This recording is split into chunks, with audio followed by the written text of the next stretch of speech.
แดนถิ่นดงธุรกันดารมีนามเรียกขานของศิษย์พระตถาคตผู้ออกเผยแผ่ธรรมะแก่ผู้รชนมิให้มองมนปลดทุกข์ด้วยทางธรรมธรรมจาริกธรรมจาริกธรรมจาริกถึงอยู่กลางป่าหรือว่ายอดดอยท่านไม่เคยถอยเฝ้าคอยชี้นำให้ใช้ธรรมะ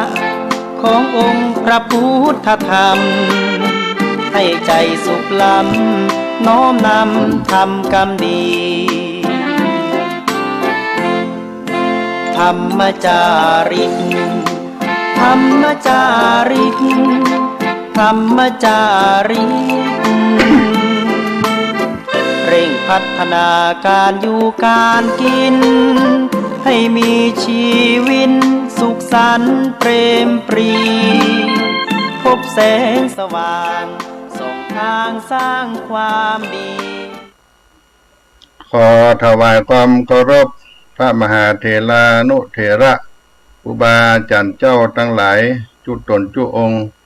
เจริญสุขเจริญธรรมจงได้บังเกิดมีแก่สาธุชนพุทธบริษัททั้งหลายที่ได้สดับรับฟังธรรมะทางสถานีวิทยุวัดฝ่ายหินมหาวิทยาลัยเชียงใหม่ในวันนี้เสียงธรรมวัดสลีโสดาพระอารามหลวงก็ได้มาพบกับท่านสาธุชนคนฟังทั้งหลายโดยอาตมาภาพท่านพระครูปัญญาสังฆการได้มาดำเนินรายการวันนี้ก็เป็นก่อนเวลาไปหน่อยตกตาวันพุธที่15มีนาคม2566เดือน6เหนือลง9ค่ำวันนี้ทางอาจารย์ทุกท่านผู้อำนวยการสถานีวิทยุก็ได้อาราธนาเข้ารายการเพื่อบ่ให้กาลเวลานั้นว่างเปล่าไปก็ขอกราบขอบพระคุณว่าณโอกาสนี้ได้มาพบกับคณะสงฆ์วัดสลีโสดาพระอารามหลวงตีนดอยสุเทพเจ้าอนุสาวรีย์ครูบาเจ้าสลีวิจัยคณะพระธรรมจาริกวันนี้ก็จะเอาธรรมะเทศนาอันเป็นมังกละมาฝากปันในช่วงรายการต้นนี้ก่อนแต่ว่าก่อนที่จะได้สดับรับฟังนั่นก็จะเอาสุภาษิตโบราณล้านนาไทยเอามาปั่นมาฝากพี่น้องท่านคนฟังเพื่อได้อนุรักษ์มรดกคำสอนของบุรพาจารย์บรรพชนบรรพบุรุษเอาไว้วันนี้ก็จะได้นำเอาบทสุภาษิตล้านนาไทยที่กล่าวไว้ว่าตุพระอยู่วัด ม่วนก้ากองกับของงัวควายลงหนองม่วนแต่น้ำกับหญ้าโต๊ะพระอยู่วัดม่วนก้ากองกับของงัวควายลงหนองม่วนแต่น้ำกับหญ้าเป็นสุภาษิตโบราณล้านนาไทยนั้นมีความหมายว่าคุ้นเคยหรืออยู่กับสิ่งใดก็ย่อมพอใจกับสิ่งนั้นพระเนนอยู่วัดเปิงใจกับเสียงก้องกับเสียงกองงัวควายเมื่อลงหนองลงน้ำก็เปิงพอใจกับน้ำกับหญ้าอันเป็นสุภาษิตที่มาแห่งโบราณล้านนาไทยว่าตุพระอยู่วัดม่วนก้ากองกับของ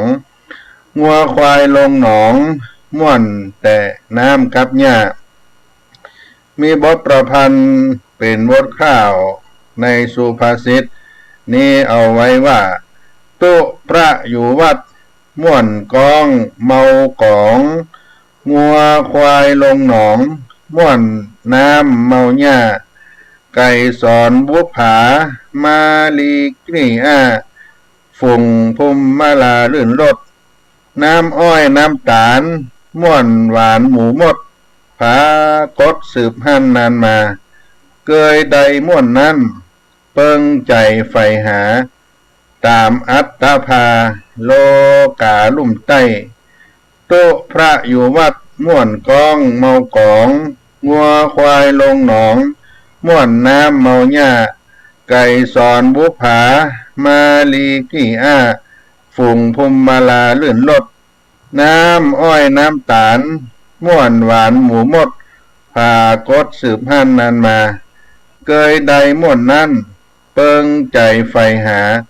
ตามอัตตภาโลกาลุ่มใต้ตู้พระก็คือพระสงฆ์และก็สามเณรตู้ก็คือพระสงฆ์พระก็คือสามเณรที่คนล้านนาไทยเฮาได้เอ่ยนามกันถ้าเป็นคนไทยเรียกว่าพระภิกษุ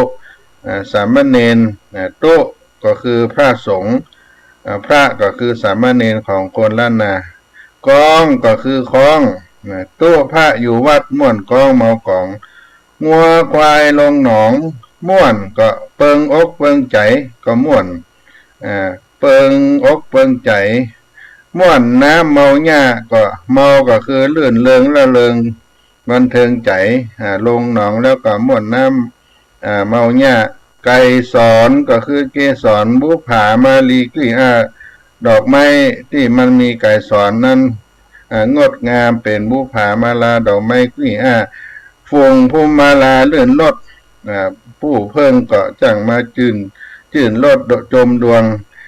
น้ำอ้อยน้ำตาลก็ม่วนหวานยังหมูมดทั้งหลายผากดสืบหันนานมาก็มีแต่โบราณมาแล้วเกยใดม่วนนั้นเปิงใจใฝ่หาม่วนอันใดเปิงใจอันใดก็ใฝ่หานั้นตามอัตตภาตามอัตภาพโลกาลุ่มใต้ตู้พระอยู่วัดม่วนกองเมากองงัวควายลงหนองม่วนน้ำเมาหญ้าไก่สอนบุผามาลีกลี่ฝุ่งพุ่มมาลาลื่นรถน้ำอ้อยน้ำตาลม่วนหวานหมูมดพากดสืบหันนานมาเกยใดม่วนนั้นเปิงใจใฝ่หาตามอัตตภาโลกาลุ่มใต้พระเนนอยู่วัดเปิงใจกับเสียงก้องกับเสียงกองงัวควายเมื่อลงน้ำลงหนองก็เปิงใจแต่น้ำกับหญ้าไก่สอนดอกไม้ที่เบ่งบานเป็นที่เปิงพอใจของหมู่เพิ่งแมลงปู่น้ำอ้อยน้ำตาลเป็นที่จื่นจอบของมดเรื่องเหล่านี้เป็นสิ่งที่ผากดสืบมาความคุ้นเคยกับสิ่งใดก็ย่อมเกิดความพอใจและก็ผูกพันกับสิ่งนั้นตามอัตภาพที่เป็นอยู่ซึ่งเป็นสิ่งปกติของมนุษย์ก็หมายถึงคุ้นเคยหรืออยู่กับสิ่งใดก็พอใจกับสิ่งนั้นที่ได้คุ้นเคยมา พอใจในสิ่งที่มียินดีในสิ่งที่ได้ อันนี้ก็เป็นธรรมะอย่างหนึ่งที่เป็นกุญแจสู่ความสุข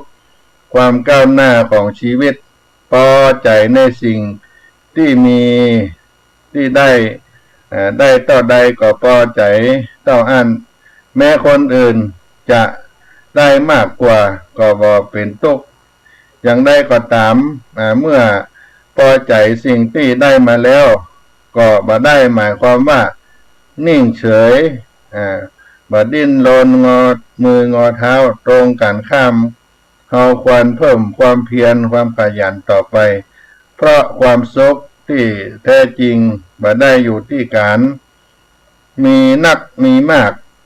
หรือบริโภคนักบริโภคเยอะๆก็ดีแต่อยู่ที่การงานการสร้างสรรค์สิ่งดีงามเพื่อแก่โลกมนุษย์คนเฮาบ่สามารถสร้างความก้าวหน้าเพื่อแก่ตนเองและโลกได้หากบ่ฮู้จักพอกับการเที่ยวเล่นหรือปนเปื้อตนเองขณะเดียวกันหากมัวแต่หาเงินหาทองบ่ฮู้จักพอก็จะมามีเวลาและพลังเหลือสำหรับการทำสิ่งดีงามให้แก่ตนเองและแก่โลกท่านอาจารย์พุทธทาสเพิ่นกล่าวสอนไว้ว่าจงทำงานให้มากแต่บริโภคน้อยๆเพื่อเอาส่วนเกินมาเจือจานผู้อื่นเศรษฐีที่เป็นพุทธสาวกในสมัยพุทธกาลล้วนใจสอยพอประมาณทั้งนี้ก็เพื่อนำเงินที่เหลือไปเอื้อเฟื้อคนยากคนจนขณะเดียวกันก็ขยันขันแข็งในการทำงานไม่ใช่เพื่อหาเงินมามากๆแต่ทำเพื่อประโยชน์แก่ส่วนรวมนอกจากการช่วยเหลือผู้อื่นแล้วเฮายังควรมีเวลาสำหรับการฝึกฝนพัฒนาตนเพิ่มพูนความรู้และทำจิตให้สงบด้วยหากเฮามัวแต่เที่ยวแต่เล่นหรือหาเงินหาทองมายุดประหย่อนเราก็จะมีเวลาเหลือสักเท่าใดที่ในการทำสิ่งที่มีความสำคัญต่อชีวิตพอเพียงในการบริโภคไม่โลภในการแสวงหาทรัพย์แต่ขยันทำงานและสร้างสรรค์ความดีแก่ส่วนรวมก็คือเคล็ดลับสู่ความก้าวหน้าของตนเองและโลกก็เป็นธรรมะฝากในต้นรายการในเบื้องต้นนี้กับท่านผู้ฟังทั้งหลายก่อนในสาระธรรมยามเย็นในวันนี้ท่านพระครูปัญญาสังฆการก็ได้มาพบพี่น้องคนฟังท่านทั้งหลายที่ได้สดับรับฟังอยู่ในขณะนี้ก็เป็นรายการต้นชั่วโมงต้นที่ท่านพระครูปัญญาสังฆการได้มาดำเนินรายการในวันนี้ฝากปันสุภาษิตล้านนาไทยเอาไว้ในต้นรายการนี้และต่อไปจะได้นำเอาธรรมศาลากาลิวิจารสูตรอันเป็นมังกละเสริมดวงชะตาชีวิตแก่ท่านทั้งหลายเอาไว้สดับรับฟังก่อนที่จะได้ฟังนี้ก็ได้รับกีตะธรรมจากเสียงธรรมวัดสลีโสดารายการ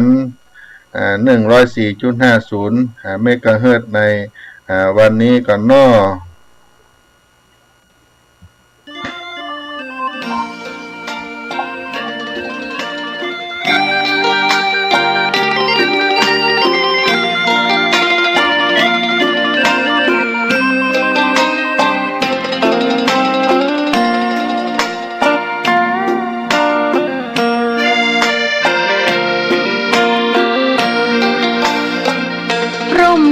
ไหนเล่า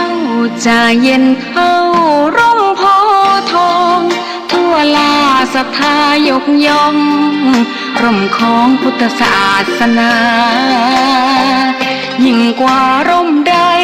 กันแดดไฟฝนลมหน้าหนาแผ่กิ่งก้านสาขาปกคลุมประชาทุกชีวิตเย็นใดไหนเล่าจะเทียมเท่าเย็นใจพระธรรมที่ทรงตรัสไว้เป็น เป็นความจริงใสตรัสไว้ด้วยดี ผู้ทำเห็นเองไม่จำกัดการเวลานาทีผิดถูกแก้กันตรงนี้จะไม่มีเรื่องราวก่อกวนพุทธศาสนาเชื่อมมากับเมืองสยามวัดบ้านโรงเรียนเขตข้ามปฏิบัติตามแม่ยามเรรวนคิดทำสิ่งใดเป็นไปเพื่อประโยชน์ทั้งมวลทำดีละสิ่งยั่วยวนขนึงครวญทางสายกลางชนะในเล่าจะเทียมเท่าชนะตนยิ่งใหญ่ในทุกแห่งหนยิ่งกว่าชนะคนในสงครามไม่มีกลับแพ้ไม่มีเรื่องแย่มาลุกลามประพฤติปฏิบัติตามองค์สัมมาสัมพุทธเจ้า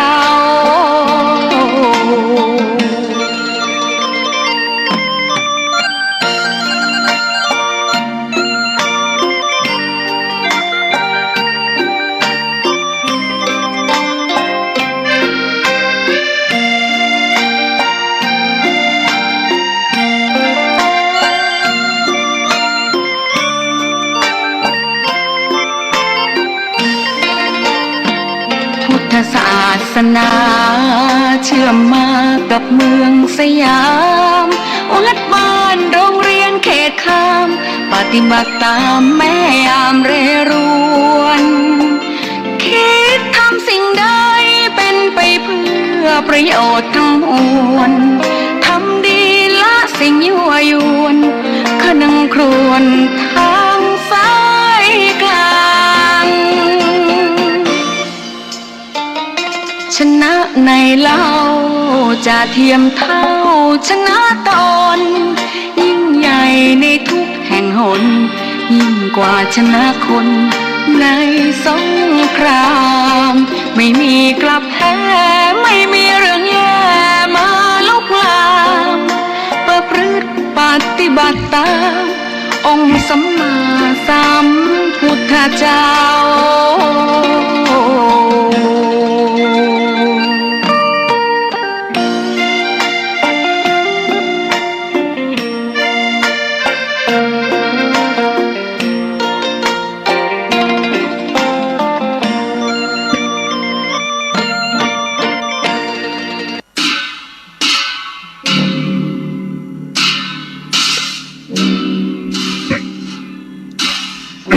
ท่านสาธุชนผู้ฟังทั้งหลายลำดับต่อไปนี้จะได้อัญเชิญพระธรรมเทศนาท่านเขียนมังกรเทศนาปันฝากพี่น้องกันคนฟังทั้งหลายเป็นคำสลากลิวิจาสูตรฉบับแบบเบ้าโบราณในล้านนาไทยที่ได้นำมาเพื่อเป็นมังกรกับท่านทั้งหลายเพื่อได้เป็นประโยชนะแต่ว่านั้นได้ฟังคำกาและมีปัญจัน8ปัญจันที่เนื้อธรรมได้กล่าวไว้เพื่อเป็นมงคลวันนี้ก็จะได้นำเอาคำพื้นเมืองล้านนาไทยสลากลิวิจาสูตรฉบับแบบโบราณพิสดารนำมาปันมาฝากท่านใดมีข้อตอบดอกไม้ลำเทียนสักการะบูชาอยู่รถยานพาหนะก็ยกมือไหว้มือสาถ้ามีโอกาสสดับรับฟังอยู่หน้าโอกาสบัดนี้ก็เชิญไหว้พระรัตนตรัยก่อนน้ออิมินาสการเรนะตังพุทธังอภิปูชญามะอิมินาสกาเลนะตังธัมมังอภิปูชญามะ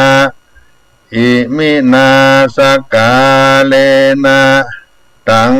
สังฆังอภิปูชญามะ อะระหังสัมมาสัมพุทโธภะคะวาพุทธังภะคะวันตังอภิวาเทมิสวากขาโตภะคะวะตาธัมโมธัมมังนามัสสามิสุปฏิปันโนภะคะวะโตสาวกสังโฆสังฆังนะมามิอันธรรมยังพุทธัสสะภะคะวะโตปุพพากนัมมะกาลังกะโรมาเสนะโมตัสสะภะคะวะโตอะระหะโตสัมมาสัมพุทธัสสะนะโมตัสสะภะคะวะโตอะระหะโตสัมมาสัมพุทธัสสะนะโมตัสสะภะคะวะโตอะระหะโตสัมมาสัมพุทธัสสะ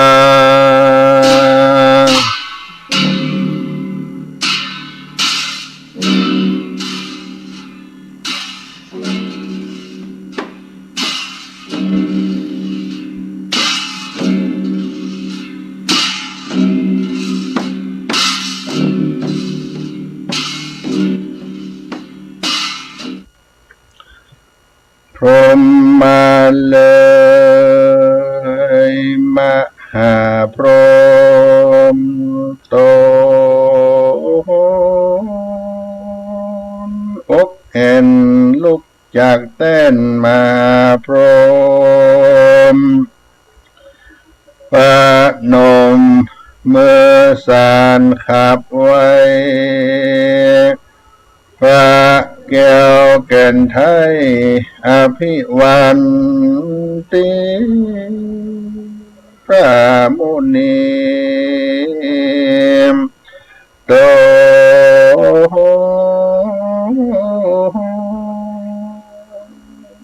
ผ่านแผ่ว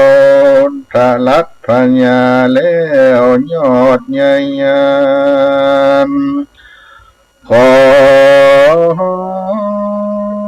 สมปานพระเป็นเจ้ามาโพดเกล้าหมู่ประจามต่างบ่มเทวาและมนุษย์โลกหายทุกโศกนามีสันติปตาเป็นที่ตั้งขอลูกศิษย์พระพุทธังตนองค์อาจคืนนั่งธรรมาสแก้วเทศนาธรรมธรรมาธรรมังอนุกัมปิมังปัจจังอาลาตนังกะโลมา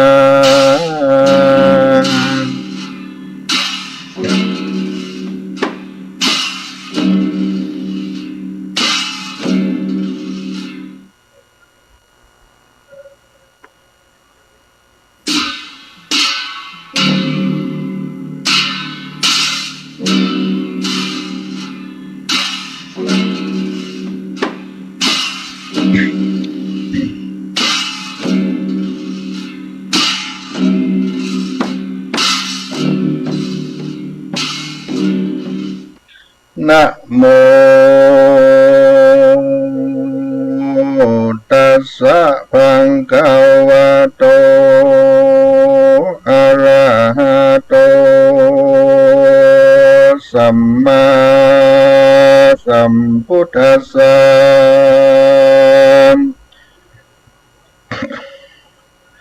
เอวัมเมสุตตัง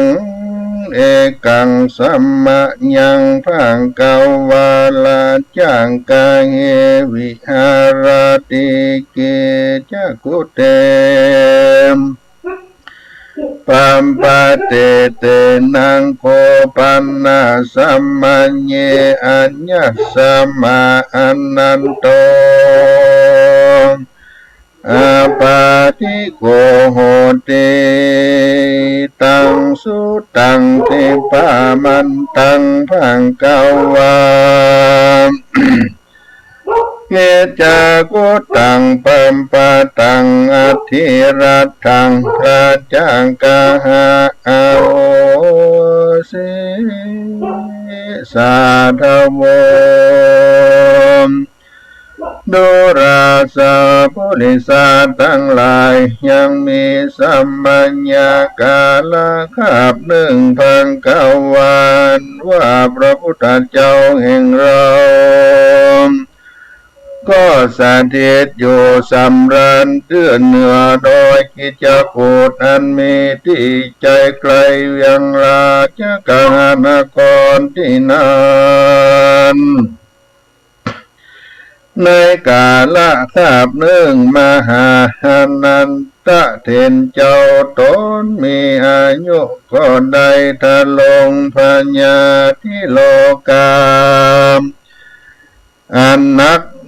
ก็มีแลเมื่อนั้นพระพุทธเจ้าก็เสด็จไปสู่สำนักมหาอนันตเทนเจ้าแล้วก็นั่งอยู่เหนืออาสนะอันมหาอนันตเทนเจ้าหากผู้ไว้ดีแล้วพระ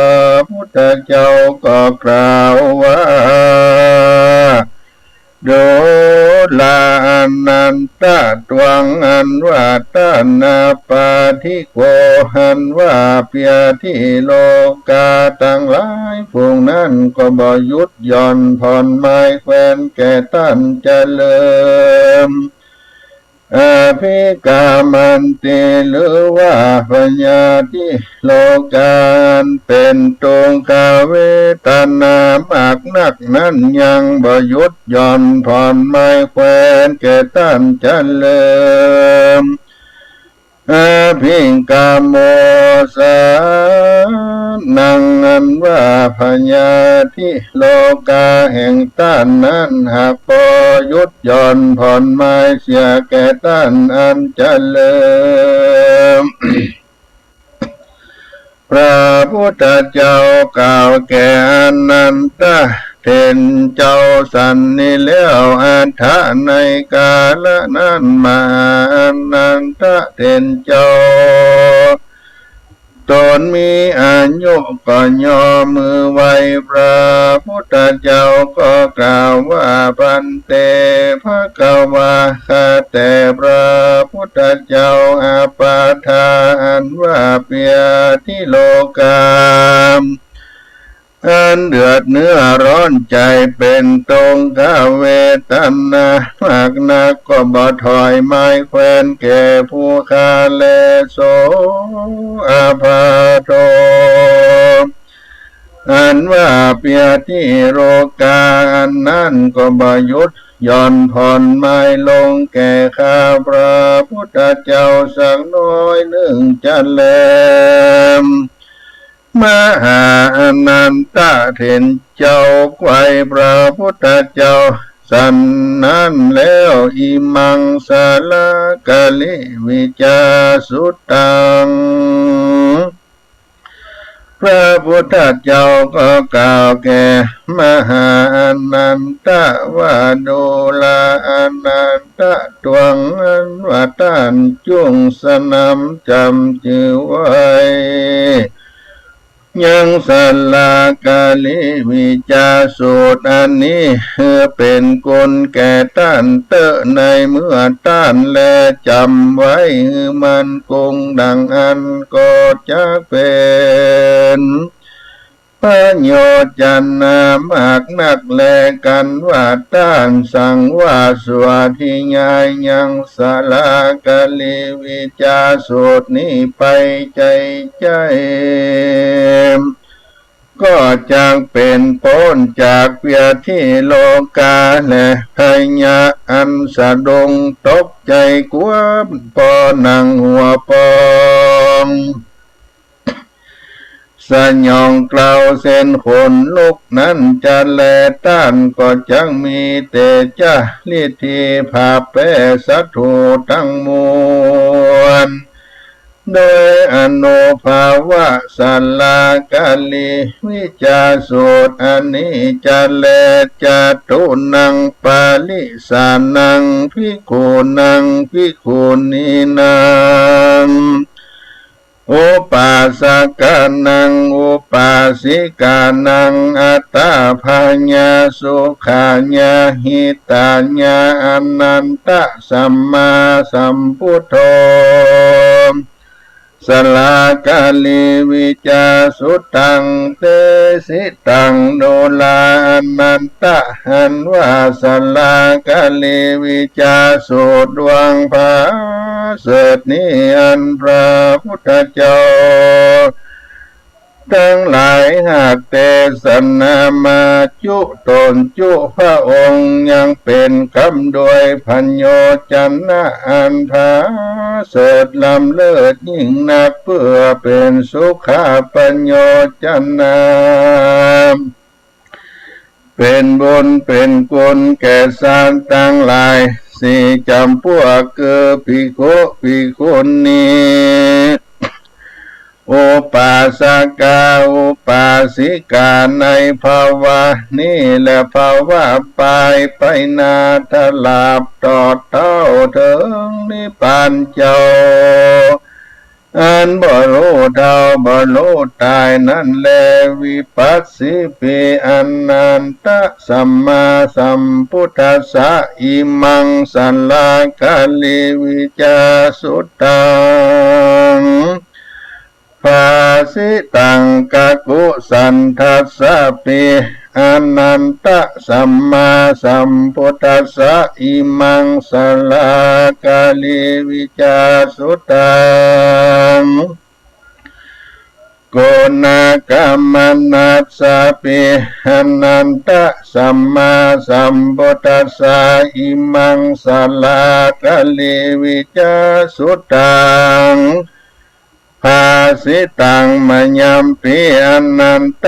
สัตตลิมานาเอตละหิสัมมาสัมพุทธัสสะอิมังสัลลากาลิวิจาสุตั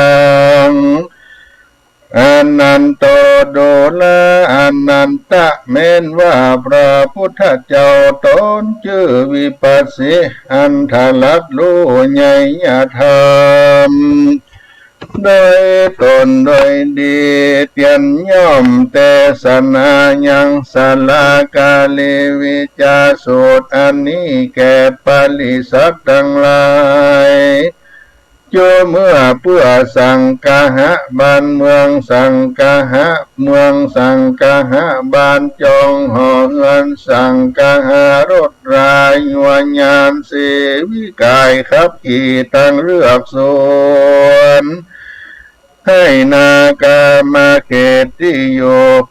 ที่กินตั้งข้าวน้ำเงินคำข้าวเปลือกข้าวสารงัวควายจ้างม้าหมูมาเป็ดไก่และคนต่างหลา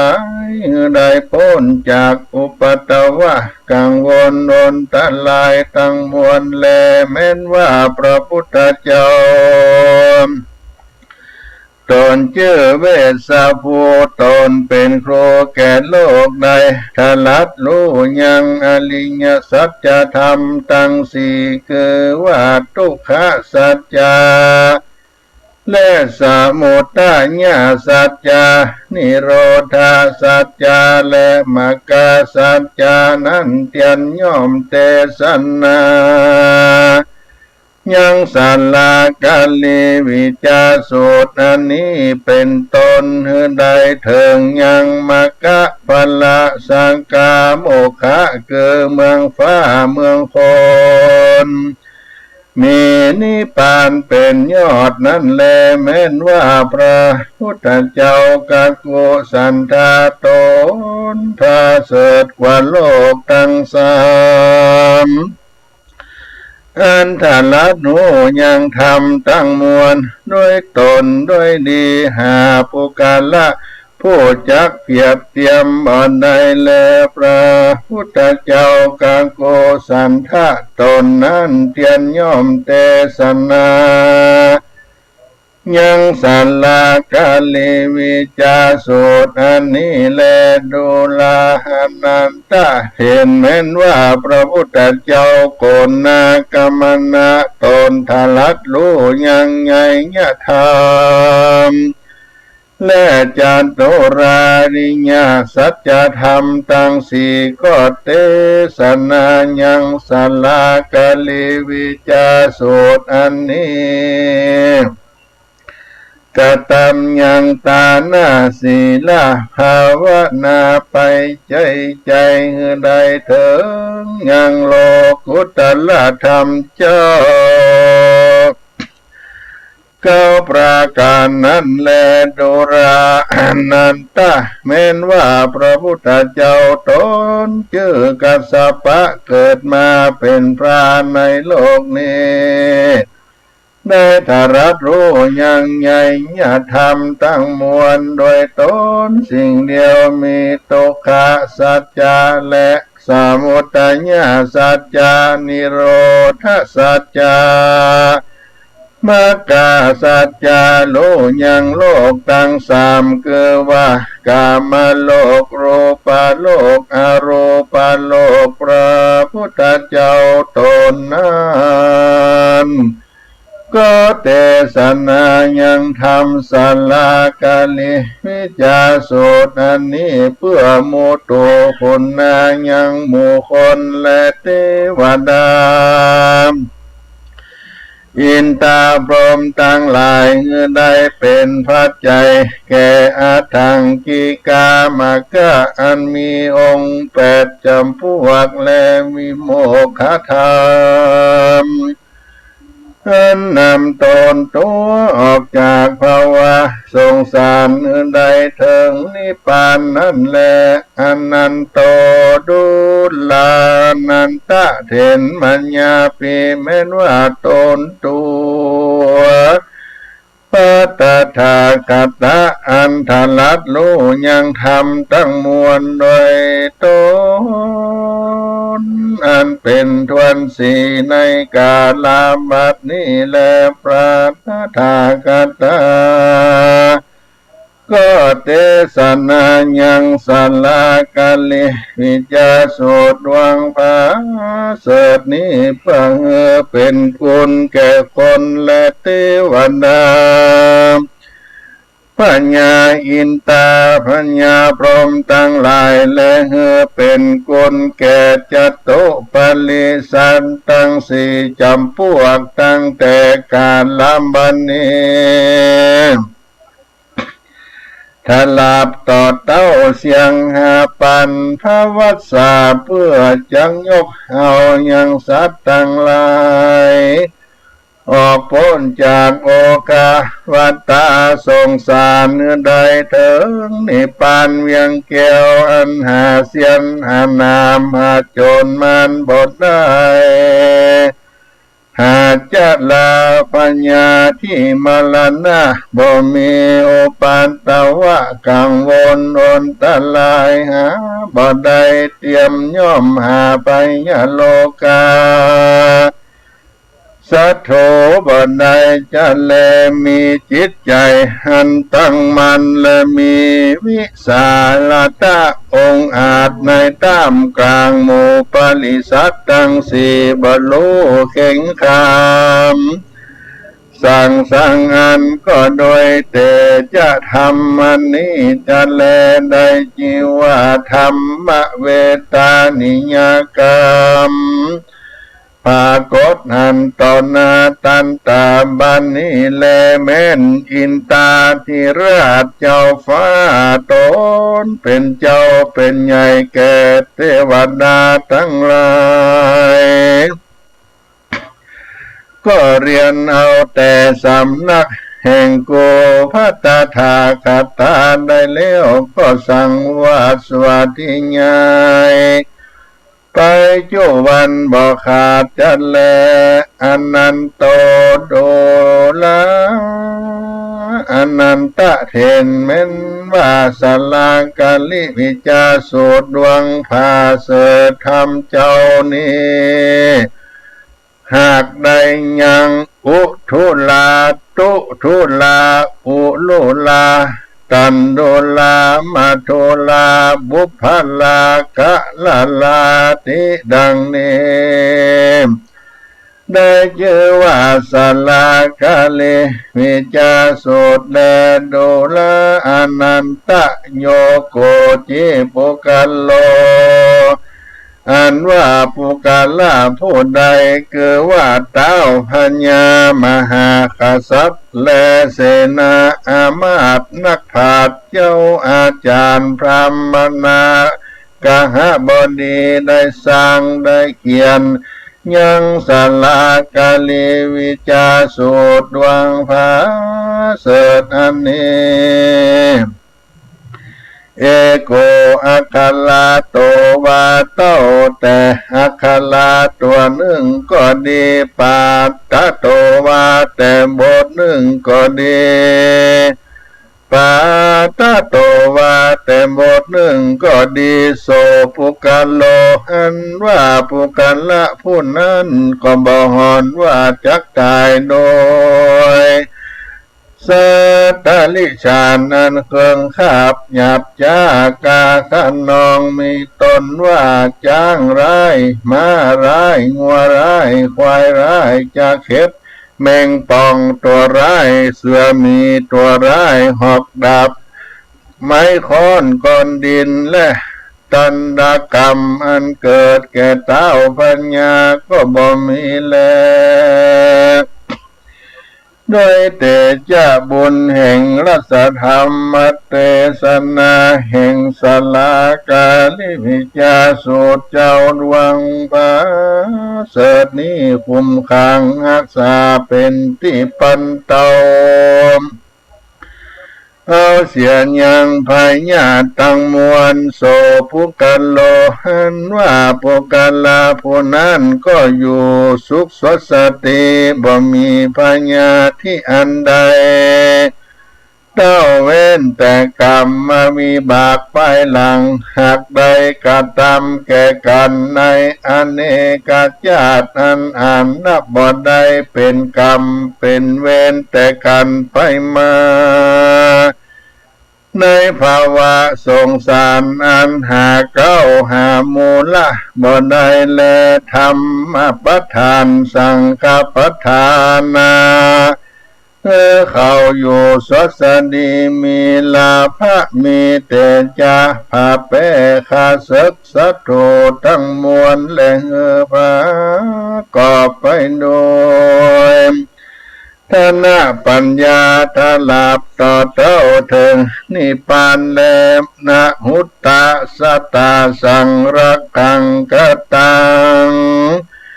พระวิสัตติปัตตะสันติสังรักขังกตังพระวิสัตตินาราโสสันตสังรักขังกตังพระวิสัตตินาคานะสันตังนาคานาสันตสังรักขังกตังภวิสตินาคาญาสันตสังรักขังกตังภวิสติตถาอุตรังนรัมปา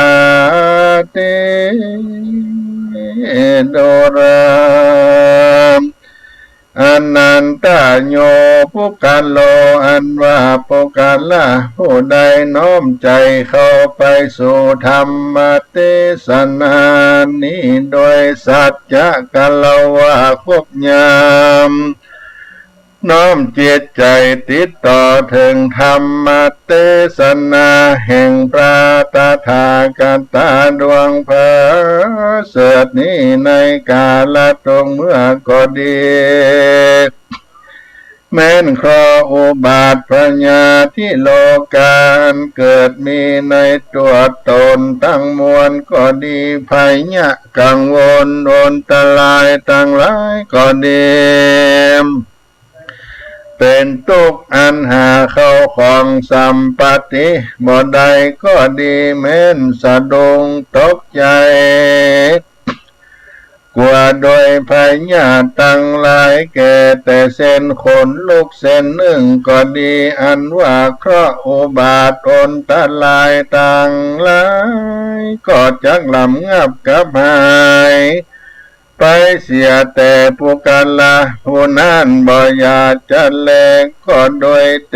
จะทำสลากาลิวิจาโสเจ้าดวงบานงามอันพระเสริฐแห่งพระตถาคตนี้หากรักษาผู้กันลาผู้นั้นหือใดหิมาก้าขึ้นเข้าของสัมปติไหลหลังมามั่งมูลตุนเตาจูข้ามเจ้าอยู่สวดสติจัวเมื่อแลโดระอนันตะผู้ใดนั้นมีเครื่องปูจาโดยสิ่งของมีต้นว่าเขาเปลือกเขาสามผ้าที่สีสายน้ำมันเขาตอกดอกไม้ลำเตียนของหอมกันทะตั้งมวลต้นกล้วยต้นอ้อยเจ้าน้อยตุงใจพัดใจเงินคำมาตั้งไว้สมุขีทานสองนาเจ้าภิกขุตนมีศีลาปริโสเต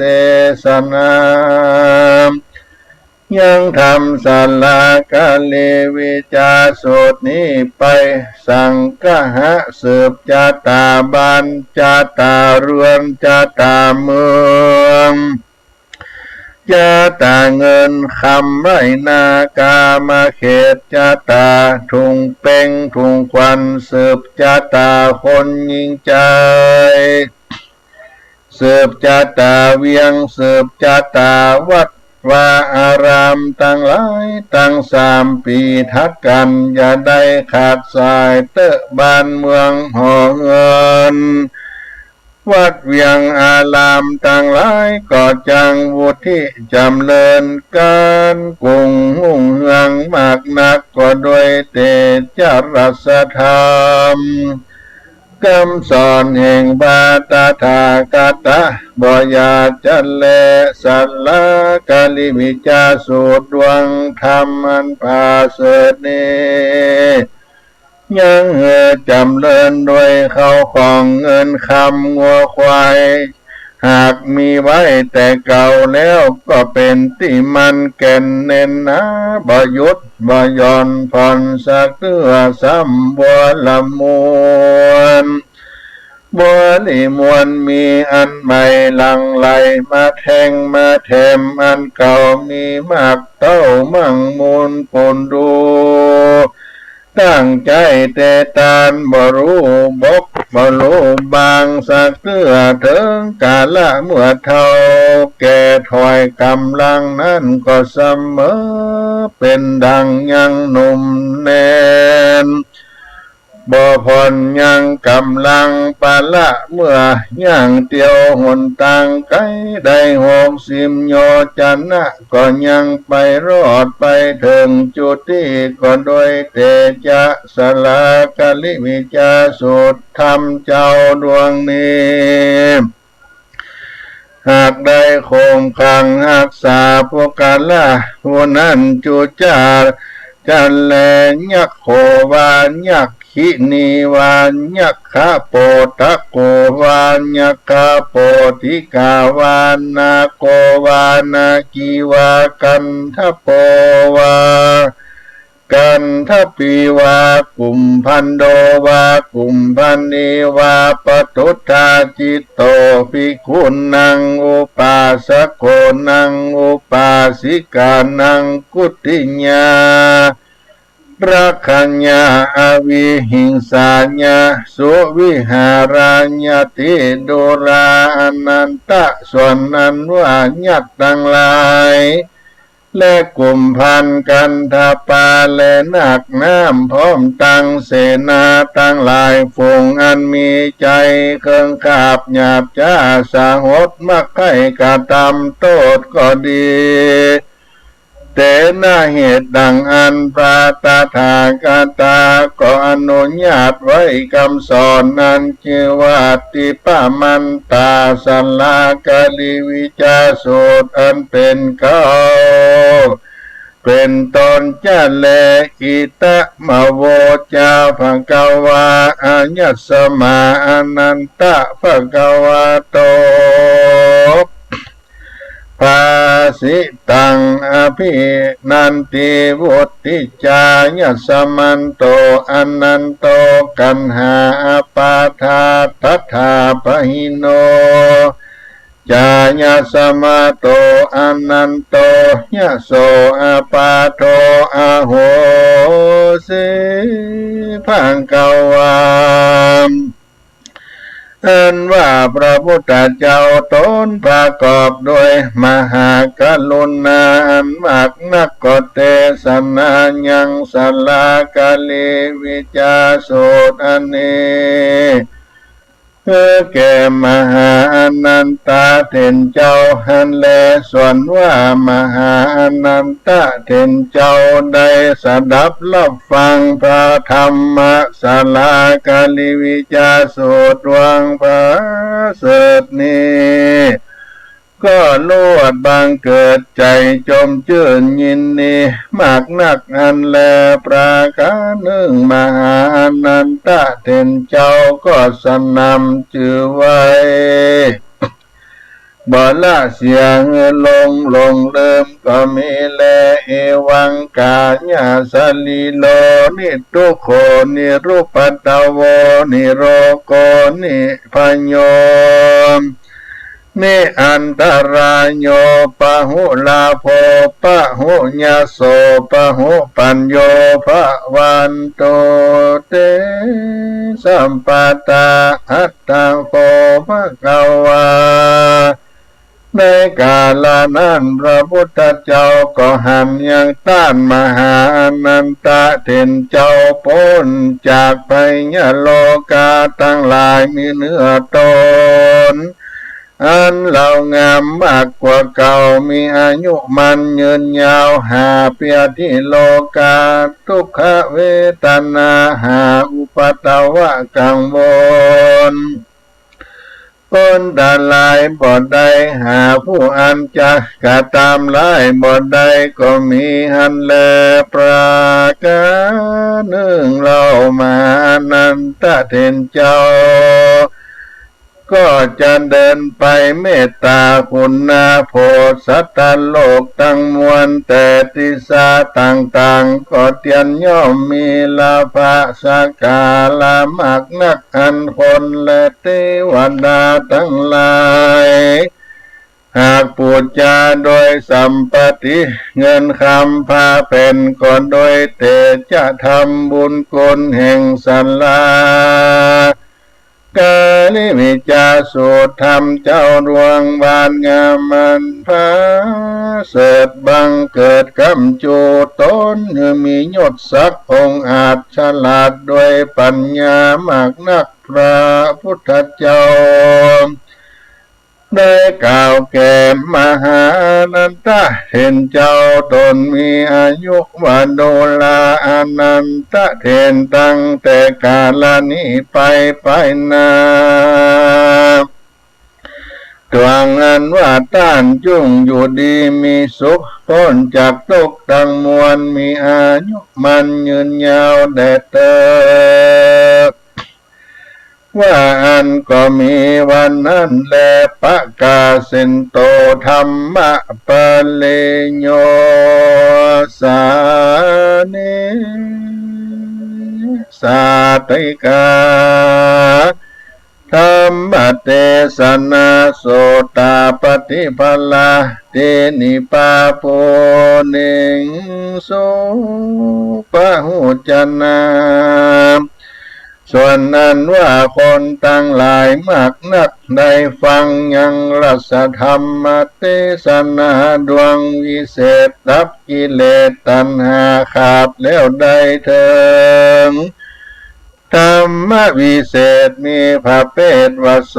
ตาปฏิพัลลามีอรหันตาเจ้าเป็นต้นเป็นปาลิโยสาเป็นปิปลิโยสันเนก็มีวันนั้นแลนาสลากาเลวิจาสุตตังนิทิตังขีญาสังวันนาแกไขยังสลากาเลวิจาสุตอันมีมาในทิปมนหลวงก็บังคมสมเล็จเสด็จสาธุสาธุสาธุ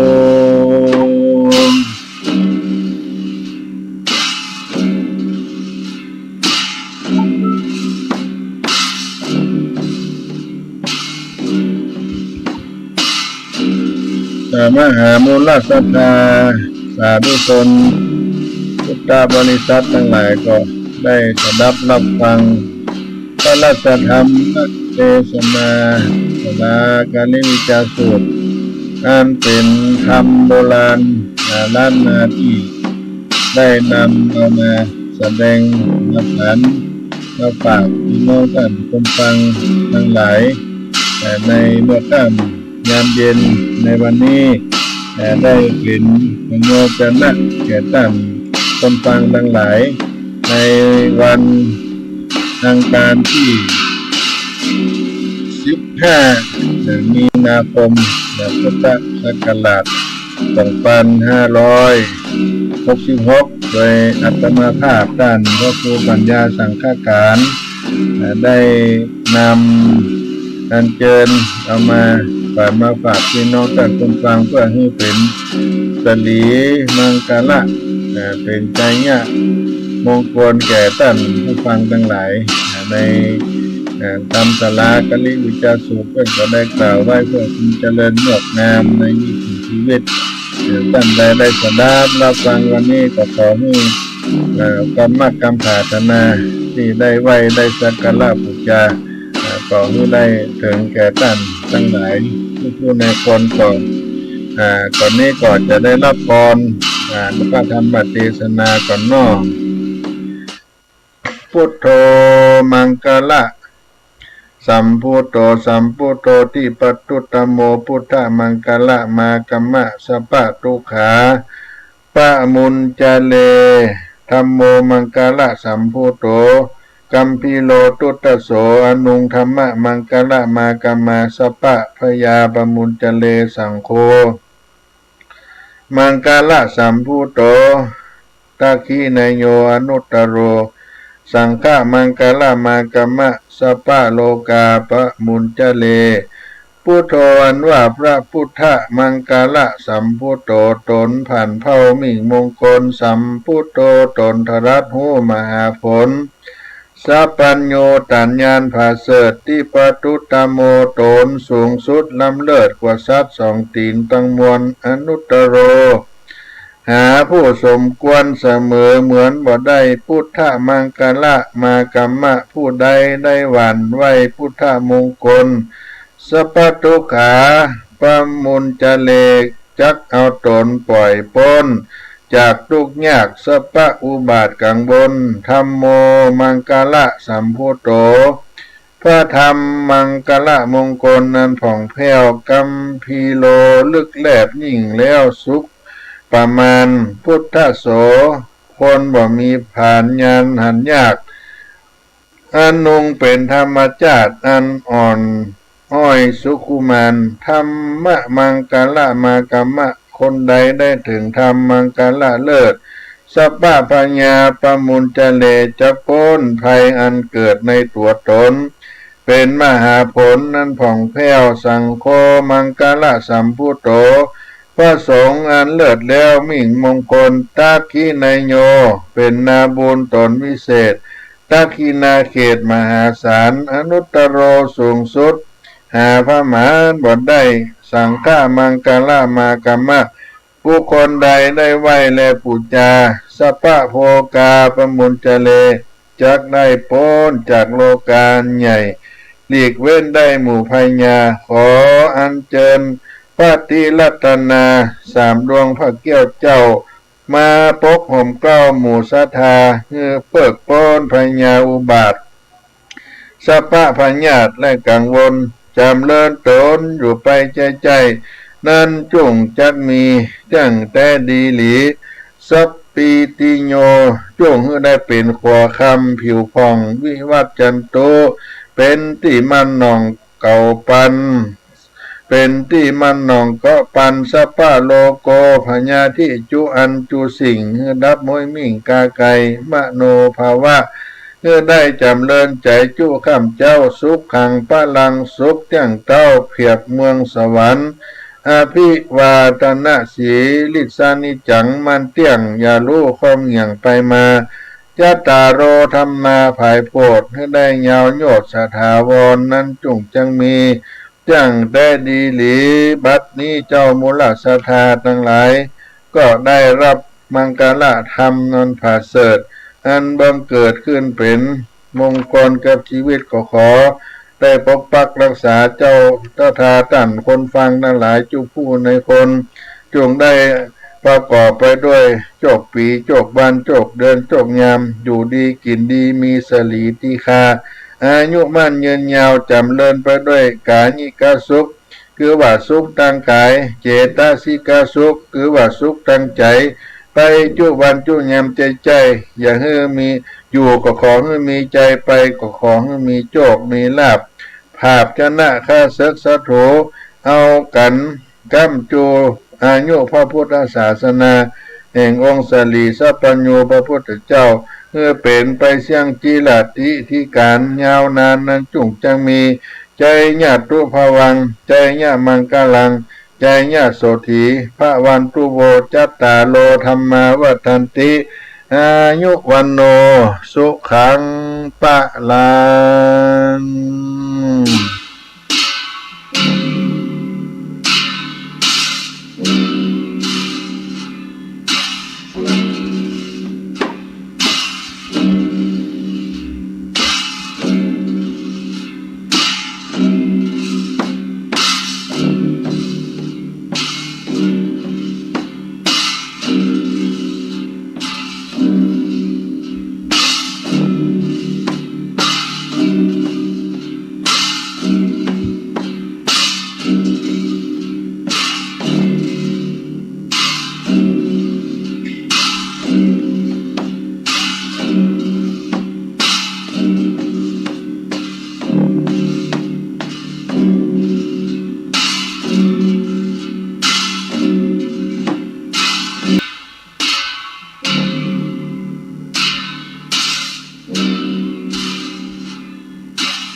ท่าน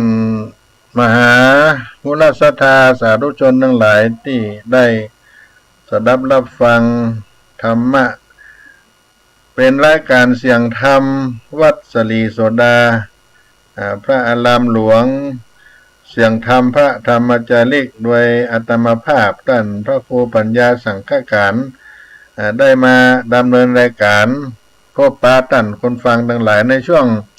ชั่วโมงต้นนั้นก็เป็นรายการพิเศษที่ได้มอบถวายแก่ท่านผู้อำนวยการสถานีวิทยุอัตมาภาพได้รับแจ้งมาจากท่านอาจารย์พระครูสมุวิสุวัตวรกิจโจสวดุเจ้าหลวงวัดฝ่ายหินตินดอยใต้เชิงดอยสุเทพเจ้าได้ดูแลกำกับการถ่ายทอดหรือว่าลิงก์สัญญาณไปในทีวีออนไลน์หรือสถานีอื่นๆได้มาออกอากาศในชั่วโมงต้นก็ได้นำเอาธรรมศาลากลิวิจาสูตรอันมาในที่ประมลอันเป็นมังกละเป็นที่ปริโยสารแห่งธรรมไปแล้วก็ เป็นธรรมมันเป็นมงคลญาติโยมทั้งหลายธรรมศาลากาลิวิจาสูตรก็มีหลายฉบับพิสดารอย่างอาตมาภาพเอามาแสดงฉบับย่อโวหารให้สั้นลงเป็นบาลีก็เป็นธรรมแต่เก่าแต่เดิมศาลากาลิวิจาสูตรเป็นพระธรรมเทศนาพื้นเมืองล้านนาไทยใจแสดงธรรมเทศนาในพิธีมงคลต่างๆเป็นต้นว่าสืบชะตาสืบชะตามังกละอายุขึ้นบ้านใหม่สืบชะตาบ้านชะตาเมืองชะตาอายุการต้อนรับมันเป็นมังกละเป็นธรรมมังกละศาลากาลิวิจาสูตรได้กล่าวถึงในธรรมนั้นเมื่อพระพุทธเจ้ายังตนกาละครั้งพุทธกาลพระพุทธเจ้าได้ตรัสกับพระอานนท์มหานันตะเถรเจ้าตนอุปถากว่าธรรมศาลากาลิวิจาสูตรนี้ประเสริฐเป็นธรรมอันประเสริฐพุทธเจ้าจุตนจุพระองค์ก็ได้เทศนามาทุกพระองค์พระเจ้ากกุสันทะโกนากัมมนะกัสสปะ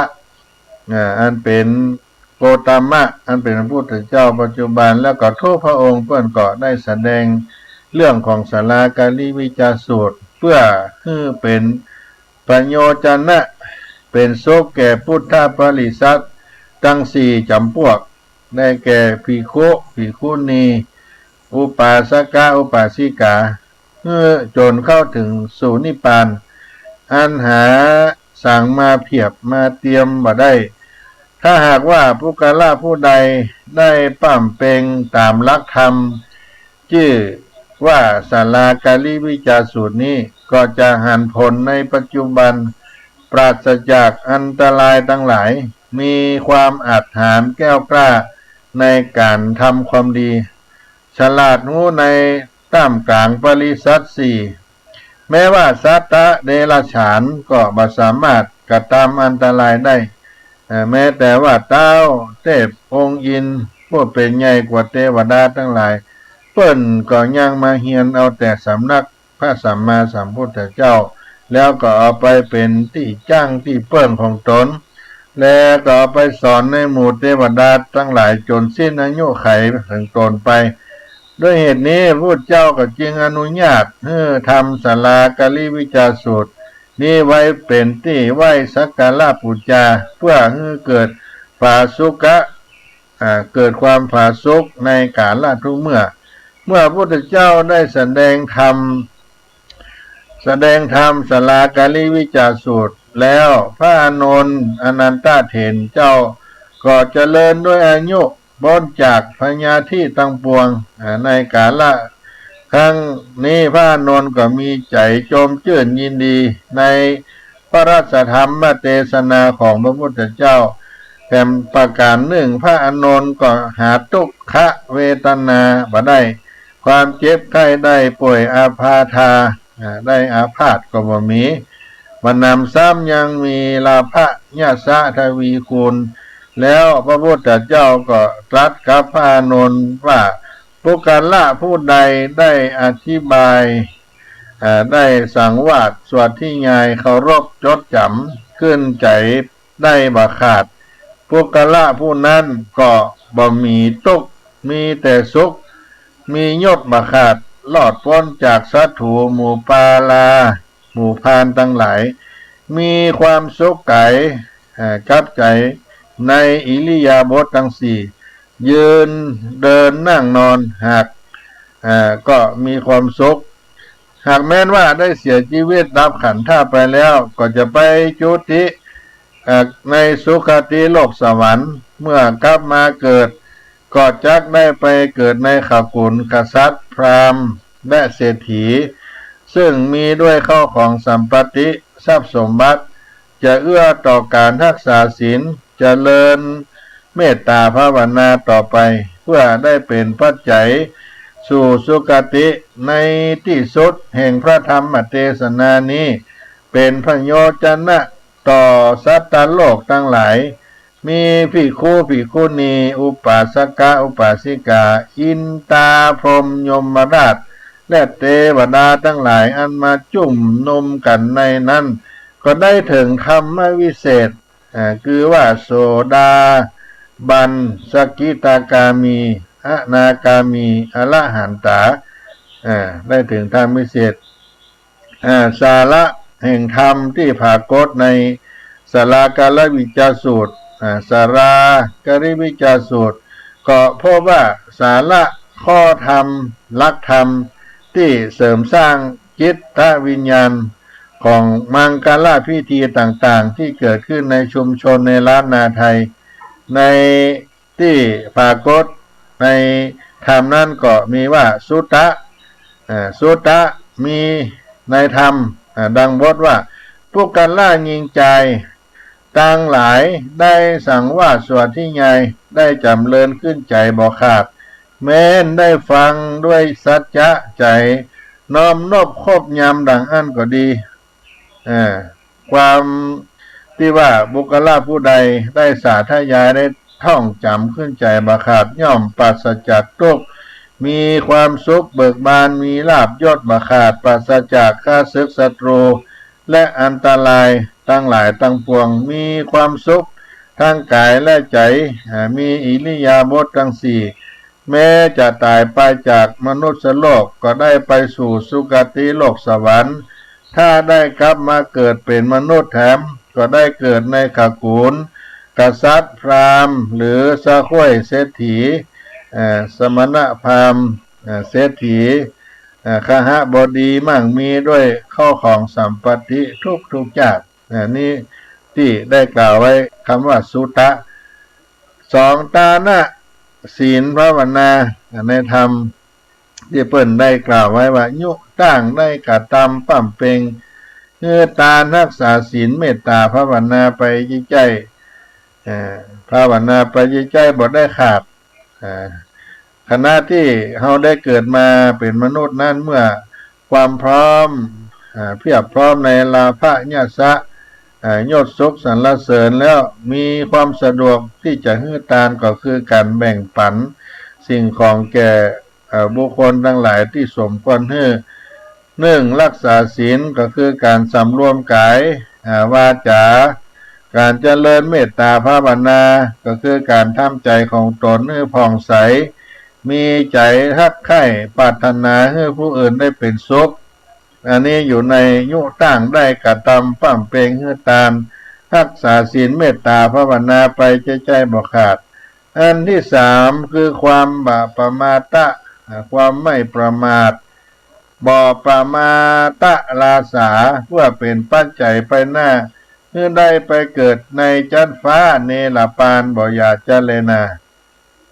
ความประมาทในการใช้ชีวิตเพื่อเป็นปัจจัยสู่สวรรค์นิพพานในบัจจาก็หมายถึงสอนให้มันให้ทานรักษาศีลเมตตาภาวนาอยู่เป็นนิจได้กระทำไปใจก็คือเป็นนิจนั่นเองในการได้กล่าวถึงสารากาลิวิจารสูตรนั่นปรากฏอยู่ในส่วนไหนก็จึงทำให้อ้างอิงแหล่งที่มานั้นแต่ว่าบ่ได้แต่ก็เป็นน่าสังเกตตอนใต้ของพระธรรมเทศนาสารากาลิวิจารสูตรที่ระบุพระธรรมเทศนาว่าสารากาลิวิจารสุตตังนิติตังกิญาณกล่าวนะสารากาลิวิจารสูตรมาในที่ประมลแล้วก็บังคมสมเด็จเสด็จกติประมลก็คงหมายก็คงมีคนสงสัยว่าที่ประมลนี่มาอยู่ในพระไตรปิฎกเล่มใดจำนวนที่ต้นใดก็ถือว่ายกเอาเนื้อหาภาษาบาลีในต้นที่ว่าเอวเมสุตังเอกังสมัญญังภกวาลาจักหิวิหารติกิจักกุเตปัปปะเตเตนะโคปนัสสมัญเยอัญญสมานันโตอาปาทิโกโหติในความว่าสมัยพุทธเจ้าประทับอยู่ที่เขาคิจกูฏกรุงราชคฤห์ครั้งนั้นได้แสดงธรรมเทศนาแก่อานนท์เกี่ยวกับการเจ็บไข้ได้พยาธิ เป็นต้นซึ่งถ้าดูในบทบาลีดังกล่าวก็จะมาปรากฏที่ใดในพระไตรปิฎกก็ทำให้เป็นข้อสังเกตสงสัยว่าผู้ที่แต่งพระธรรมเทศนาสลากาลิวิจาสูตรนี้ก็สันนิษฐานว่าเป็นผู้ที่มีบาลีความรู้บาลีพอสมควรแล้วก็เอานำมาผูกโยงในเรื่องราวที่มันเหมาะสมกับเหตุการณ์ในพระพุทธศาสนาคล้ายกับพระสูตรตันตปิฎกแต่เมื่อ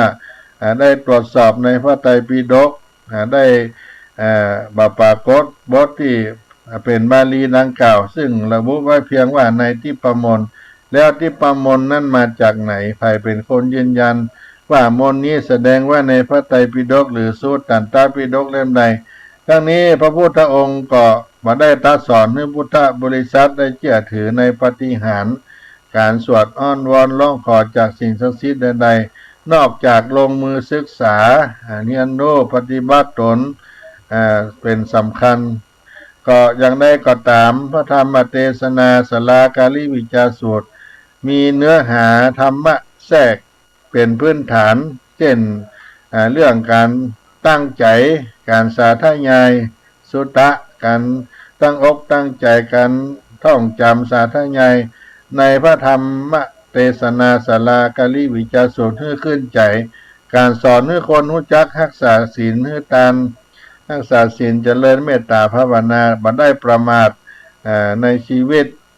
ได้เป็นปัจจัยในการดำเนินชีวิตด้วยความสุขตามอัตภาพจนถึงที่สุดแห่งชีวิตคือสุคติมรรคผลนิพพานไปเป็นตามลำดับเพราะฉะนั้นสลากาลิวิจาสูตรเมื่อผู้สืบชะตาได้ฟังแล้วก็เกิดความปีติปราโมทย์นำไปปฏิบัติอย่างจริงและเป็นคำสอนที่บังเกิดให้สุขปีติอิ่มเอิบพ้นจากโลกะภัยทุกขภัยทั้งหลายทั้งปวงที่บังเกิดแก่ชีวิตทั้งมวลและอายุยืนยาวมีความสุขในอิริยาบถและทุกที่วาลาธิการของชีวิตโดยเฉพาะอย่างยิ่งผู้ที่เจ็บไข้ได้พยาธิเรื้อรังยาวนานรักษาบ่หายบางท่านเป็นอัมพฤกษ์อัมพาตเมื่อได้ฟังธรรมสลากาลิวิจาสูตรนี้แล้วก็จะบังเกิดได้อานิสงส์เกิดปีติแห่งจิตใจก็คือทำให้จิตใจที่วุ่นวายฟุ้งซ่านเกิดความสงบมีความเข้มแข็งพลังที่จะสู้กับชีวิตและโรคภัยไข้เจ็บที่เป็นอยู่เพื่อบรรเทาเบาบางลงเมื่อจิตนิ่งกายสงบแล้วสรรพสิ่งในกายที่ลุ่มร้อนอยู่ก็จะปันหายไปและก็หลุดพ้นจากอาการทั้งปวงก็ด้วยอานิสงส์แห่งธรรมและได้รับการคุ้มครองสิ่งที่อยู่เหนือธรรมชาติที่มองมหันต์อันเป็นความเชื่อที่ยึดถือกันมาแต่โบราณอาจารย์อันยืนยาวนานเช่นเทบุตรเทวดาอันรักษาเทวาฮักทั้งหลายนี่ก็จะได้ปกปักรักษาในชีวิตของเราทำสลากาลิวิจาสูตรมีความเป็นมงคลเสริมสร้างความสัมพันธ์ทางสังคมจิตวิญญาณของวิถีชุมชนในล้านนาและก็สอดคล้องในทิปมนต์ในอุทหัสสวิจัยอินตจาตาที่เราได้ยินพระสังฆเจ้าบวชได้สวดคือการเสริมสร้างความเข้มแข็งทางใจเป็นสำคัญพัฒนาให้เกิดการเป็นพฤติกรรมในการกุศลและกรรมบทคือสุจริตทางกายทางวาจาทางใจถ้าธรรมเทศนาสลากาลิวิจาสูตรก็เป็นประโยชน์ต่อสัตว์โลกทั้งหลายสี่จำพวกภิกษุณีอุบาสกอุบาสิกาอินตาพรหมยมราชเทวดาทั้งหลายและก็สอนให้คนรู้จักให้ทานในการรักษาศีลกินทานเป็นบุญกิริยามัทุวัตถุสามให้การเสียสละบริจาคโดยบ่คิดสิ่งที่จะเอากลับคืนรวมไปถึงการให้อภัยเป็นการแบ่งปันสิ่งของแก่บุคคลที่สมควรให้รักษาศีลสำรวมกายวาจาเจริญเมตตาภาวนาทำใจของตนให้ผ่องใสมีใจรักใคร่ปรารถนาให้ผู้อื่นเป็นสุขมันรักษาศีลเจริญเมตตาภาวนาประมาทในการใช้ชีวิตก็เป็นปัจจัย ที่ให้คนดำเนินชีวิตด้วยความสุขตามอัตภาพจนถึงที่สุดชีวิตคือสุคติมรรคผลนิพพานเป็นลำดับสืบไปอันนี้ก็เป็นธรรมศาลากาลิวิจารสูตรที่ได้เอามาเทศนาเอามาปั้นมาฝากพี่น้องเพื่อเป็นมังกละตามเนื้อหาได้กล่าวไว้ในคำว่าดูกาลาอานนท์ส่วนว่าทำศาลากาลิวิจารสูตรดวงอันผ่าเสริฐนี้พระพุทธเจ้าทั้งหลายเพื่อนได้เทศนามาจุตนจุพระองค์เพื่อเป็นปัญโยชนะอันผ่าเสริฐให้สุขมาบังเกิดแก่ปริษัททั้งหลายทั้งสี่จำพวกจุจั่วภาวะอันนี้แหละภาวะในอนาคตไปหน้าถลาบต่อเต้าเข้าสู่นิพพานเจ้าอันบรรลุเท่าบรรลุตายสุขสบายมากนักอันจักหาสั่งมาเพียบเทียมบ่ได้แลอนันตะดูลานนกันว่าผู้กละยิงใจผู้ใดได้จำเริญปั้มเปงทำศาลากาลิวิจารสูตรอันผ่าเสริฐดวงนี้เอาเป็นที่ขึ้นใจแม้นว่าปัจจุบันหันต่อหน้าก็หาพญาศัตรู อุปัตตวะกังวลอันตรายตั้งหลายบ่ได้มีวิสาลตะอันองอาจฉลาดรู้ในต่ำกลางปริษัททั้งหลายบอกเข่งขามสักอันแลแม้นว่าสัตตาลิฉาน ตัวเครื่องคาบหยาบช้ากล้ากันนองปองใกล้กับตามไล่ก็บอกมีสักคาบและอนันตาดูลานนส่วนว่าทำศาลากาลิวิจารสูตรวังผ่าเสริฐนี้แม้นว่าพญาอินตาธิราชตนองค์อาจเป็นใหญ่แก่เทวดาทั้งหลายก็ไปเฮียนเอาแต่สำนักแห่งพระตถาคตเจ้า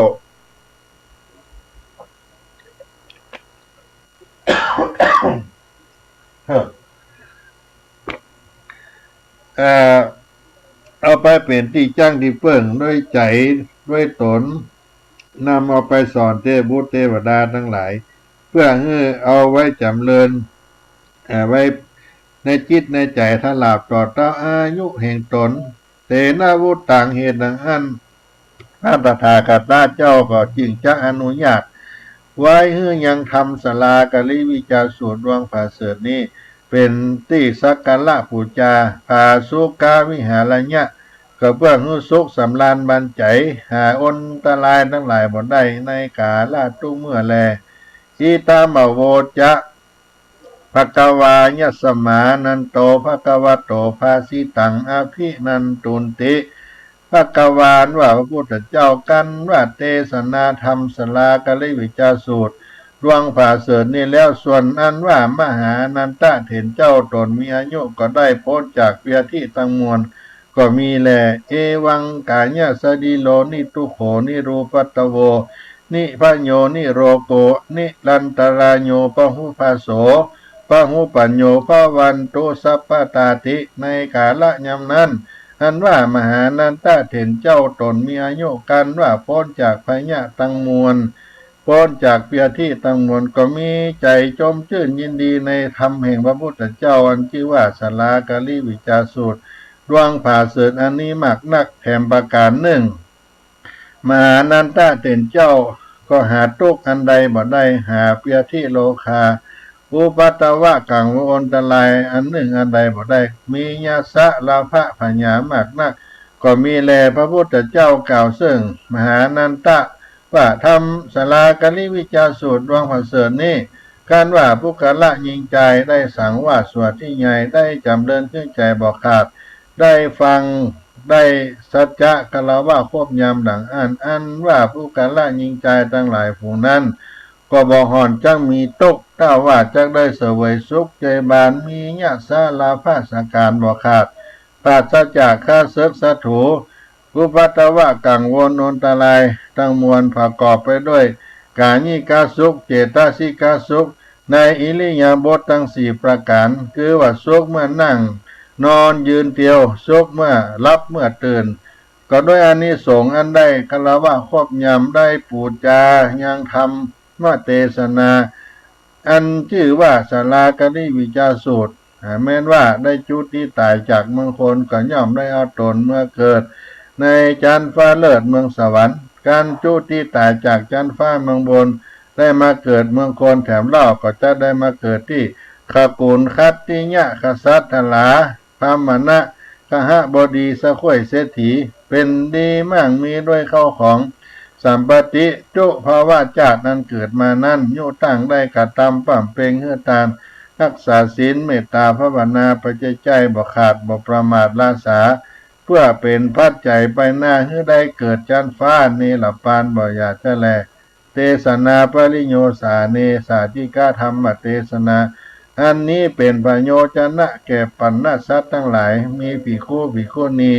อุปาสกะอุปาสิกาทั้งหลายอินตาพรหมยมราชเทพบุตรเทวดาทั้งหลายอันมาผสมจุ่มนวมในที่นั้นก็ได้ถึงธรรมวิเศษพระเพทวโสตาปฏิภละเป็นต้นมีอรหันตาเป็นปริโยสารก็มีวันนั้นแหละอันนี้ทำสารากาลิวิจารสุก็เป็นเนื้อธรรมที่โบราณอาจารย์เจ้าเปิ่นได้ก้อนใกล้คือได้เป็นธรรมที่ประกอบในพิธีสืบชาตาคือกับคนตั้งหลายหรือว่างานมงคลอื่นๆก็กระทำได้กระทำเป็นมังกรละคือได้เป็นการสงเคราะห์แก่คนทั้งหลายให้ได้อยู่ดีมีสุขก็นำมาฝากกันในเบื้องต้นรายการนี้ก่อนครับท่านผู้ฟังทั้งหลายสารธรรมยามเย็นแห่งวัดสลีโสดาโดยอัตมาภาพท่านพระครูปัญญาสังฆการเอามาปั่นมาฝากพี่น้องท่านคนฟังก็ได้รับกีตธรรมสักกรรมก็จะมาช่วงใต้รายการนอ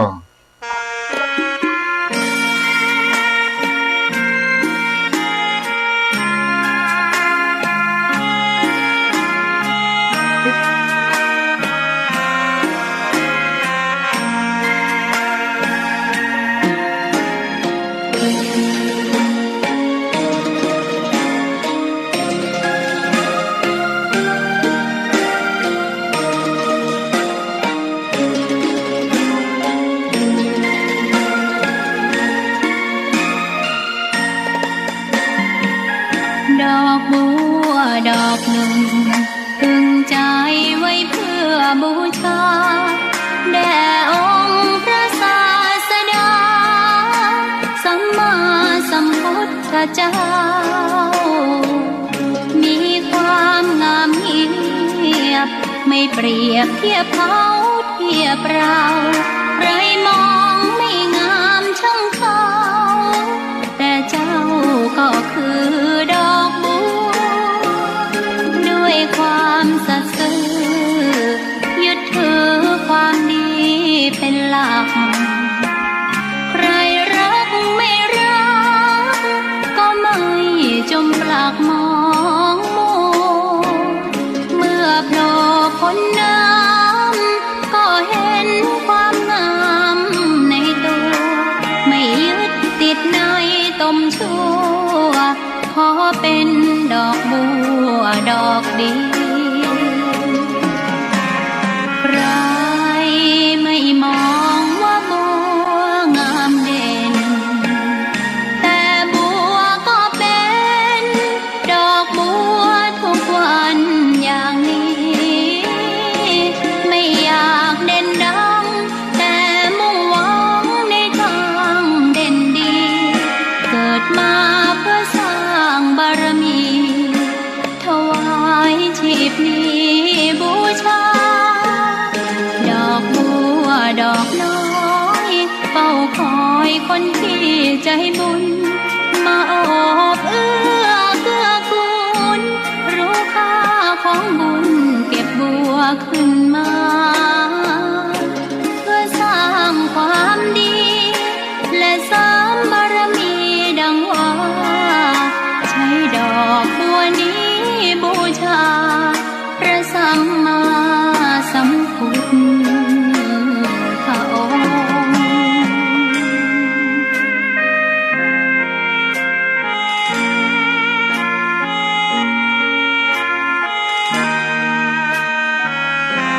ข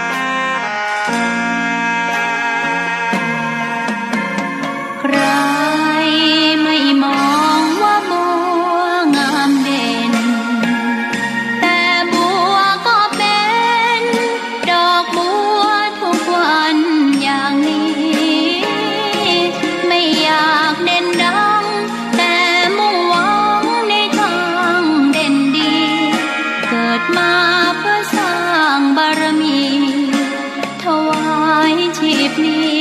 บูชาดอกบัวดอกน้อยเฝ้าคอยคนที่ใจบุญมาโอบเอื้อเกื้อกูลรู้ค่าของบุญเก็บบัวขึ้นมาเพื่อสร้างความดีและสร้างบารมีดังว่าใช้ดอกบัวนี้บูชาพระสัมมาสัมพุทธองค์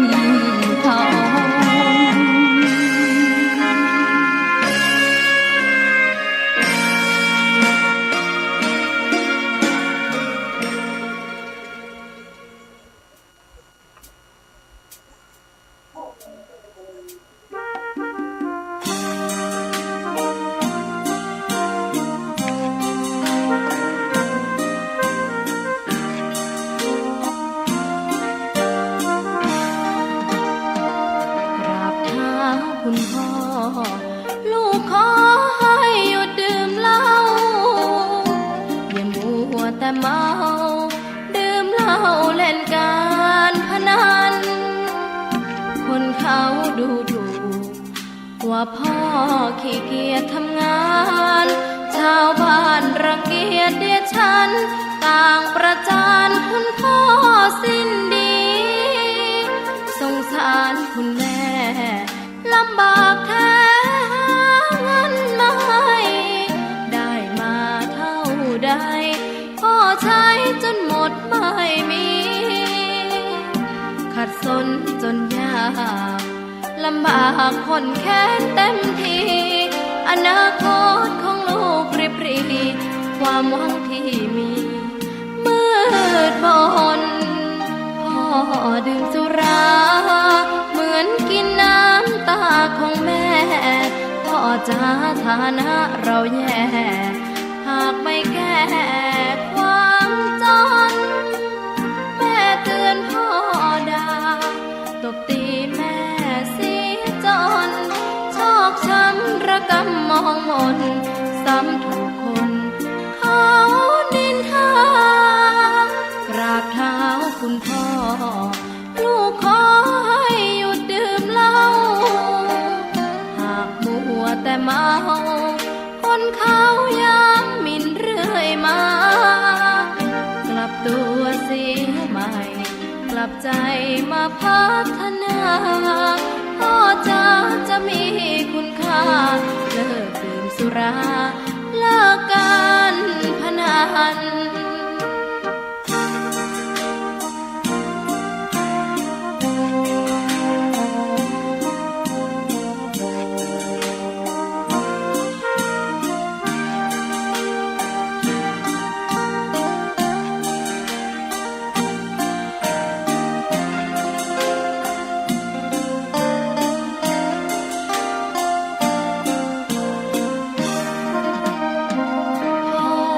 ดื่มสุรา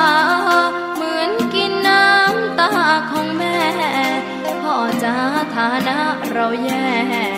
หากไม่แก้ความจนแม่เตือนพ่อด่าตบตีแม่เสียจนชอกช้ำระกำมองมนซ้ำถูกคนเขานินทากราบเท้าคุณพ่อลูกขอให้หยุดดื่มเหล้า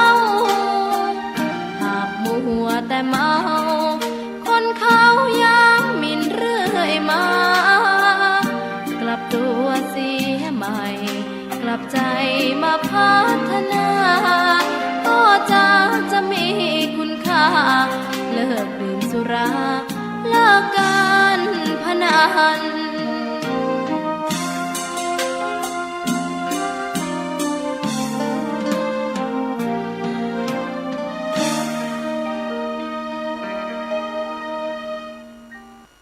ก็มาถึงช่วงใต้รายการสารธรรมยามเย็นเสียงธรรมพระธรรมจาริกวัดสลีโสดาพระอารามหลวงอาตมาภาพท่านพระครูปัญญาสังฆการ ก็ได้ มาดำเนินรายการโดยท่านอาจารย์พระครู สมุวิสุวัตวรกิจโจผู้อำนวยการสถานีวิทยุ 104.50 เมกะเฮิรตซ์คลื่นพระพุทธศาสนาแห่งชาติและสังคมก็แจ้งมาว่าได้ลิงก์สัญญาณจากคลื่น 104 ทางคณะสถานีวิทยุคณะสงฆ์อำเภอฝางเปิดลิงก์สัญญาณในคลื่น FM 100.25 เมกะเฮิรตซ์วัดพระบาทอุดมพระเดชพระคุณหลวงพ่อท่านพระครูสุจิตานุรักษ์เจ้าคณะอำเภอฝางก็ขอกราบขอบพระคุณที่ได้ลิงก์สัญญาณของ104.50 ธรรมะอันเป็นมงคลเมื่อค่ำยามเย็นวันนี้ท่านใดได้สดับรับฟังแล้วก็ขอให้มีความเป็นมังกละทุกเคลื่อนสถานี 104.50 เมกะเฮิรตซ์FM 100.25 เมกะเฮิรตซ์วิทยุคณะสงฆ์อำเภอฝางวัดพระบาทอุดมและสถานีที่ได้ลิงก์ไปในเฟซบุ๊กในเพจในวัดฝ่ายหินทีวีออนไลน์ก็ดีหรือท่านที่ได้สดับรับฟังในทางเพจเฟซก็ขออนุโมทนาให้เป็นมังกละมงคลกับท่านทั้งหลายไปจุผู้ในคนวันนี้ได้เอาธรรมมังกละมาปั่นมาฝากพี่น้องท่านคนฟังทั้งหลายก็ให้เกิดเป็นความสุขตั้งกายตั้งใจไปทุกที่วาลาตีการก่อนจะล่ำลากันไปวันนี้ก็ขอน้ำเชิญพี่น้องท่านสาธุชนคนฟังทั้งหลายได้กราบไหว้พระบรมธาตุเจ้าดอยสุเทพและก็จะได้ล่ำลากันไปให้เกิดเป็นมงคลมังกละหลังจากได้รับฟังธรรมศาลากาลิวิจารสวดนิ้วจบลงไปแล้ววันนี้เป็นวันที่15 มีนาคมพุทธศักราช 2566 ท่านพระครูปัญญาสังฆการได้มีโอกาสมาพบกับท่านคนฟังทั้งหลายก็ขอน้อมเชิญทุกท่านได้ไหว้พระบรมธาตุเจ้าดอยสุเทพก่อนที่จะได้พักเมื่อค่ำยามเย็นกันก่อนนอกนะโมตัสสะภะคะวะโตอะระหะโตสัมมาสัมพุทธัสสะนะโมตัสสะภะคะวะโตอะระหะโตสัมมาสัมพุทธัสสะนะโมตัสสะภะคะวะโตอะระหะโตสัมมาสัมพุทธัสสะ สุวรรณเจติยังเกสะวระมัทะลุงกัง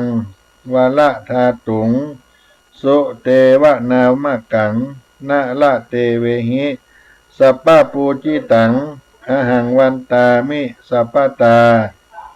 ปัญญาวาหัสมิงเยวะจันทิมาอีวะทาลยังปิตกัตตเยสาสเนนิยานิเกติโมกขะปัทมะวะลังอุปาญะนิวาลนังอะละหังสัมอะละหังสัพพะโสปานังปัทมังอุปชังกหาเปตัวปัตตาจีวะลังยังจะตังสังฆมะเชพุทธาสวาหาอายังวุจติสิริวิจโยจะมหาเถโลอุตตมังสีลังนาลาเตเวหิปูจิโตโสละโหปัจจญาตินังมหาลาพังพระวันตุเมอาหังวันตามิสัพพตาอาหังวันตามิศีลสาอาหังวันตามิทัตอาหังวันตามิสัพพโสสีวิจัยจนะมหาเถโลสัพพะลาโภนิรันตรังตามหังสังฆังสิละสานะมามิ